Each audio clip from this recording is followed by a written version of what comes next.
pendant que le Père Noël répand la joie. Une silhouette sombre se cache dans l'ombre de Noël. Découvrez la terrifiante légende de Krampus. Avant cela, je vous demande d'aimer, de partager et de vous abonner. Bienvenue dans « Je vais vous montrer dans 3 minutes » où aujourd'hui nous vous dévoilerons les secrets de la créature la plus redoutée de Noël. Krampus, issu du folklore européen, est l'anti-héros de Noël. Découvrez comment ce personnage est passé du statut de légende païenne à celui d'icône culturelle. La nuit du 5 décembre, connue sous le nom de Krampusnacht, est celle où cet être fait son apparition.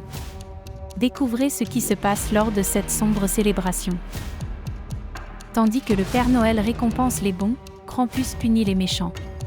Explorez le yin et le yang de ces deux personnages de Noël. Dans certaines régions de pays comme l'Allemagne, la Hongrie, la République tchèque, la Slovénie, la Croatie, le nord de l'Italie et l'Autriche. Il est de tradition que les voisins se déguisent en cette créature pour accomplir un ancien rituel connu sous le nom de Krampuslauf, race Krampus.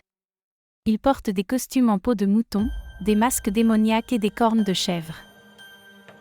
Des films au défilé, Krampus a marqué la culture populaire de son empreinte. Voyons comment ce personnage a influencé l'art et le divertissement. Il porte des torchets lorsqu'il se promène dans les rues, effrayant et fouettant les adultes et les enfants avec des branches sèches dans les rues de la ville. Ils peuvent même s'attaquer aux promeneurs imprudents.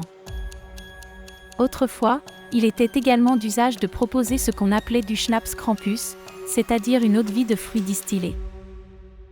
En quoi Krampus est-il toujours pertinent dans la société d'aujourd'hui ? La fête du Krampus a été interdite pendant de longues périodes. L'Église catholique a fait pression à plusieurs reprises sur les dirigeants pour qu'ils mettent fin à ces célébrations païennes. Elle a également été interdite sous l'Allemagne nazie du Troisième Reich car elle était considérée comme une fête promue par les sociodémocrates. Krampus est de retour aujourd'hui. Ces dernières années, il est entré dans la culture populaire grâce à son apparition dans des soirées à thème, des films, des bandes dessinées, des articles de merchandising et des cadeaux de Noël. Et gagne de plus en plus d'adeptes, dont beaucoup aux États-Unis, où il apparaît comme une icône du mouvement anti-célébration de Noël. Que pensez-vous de Krampus ? Est-ce un chiffre nécessaire à Noël ?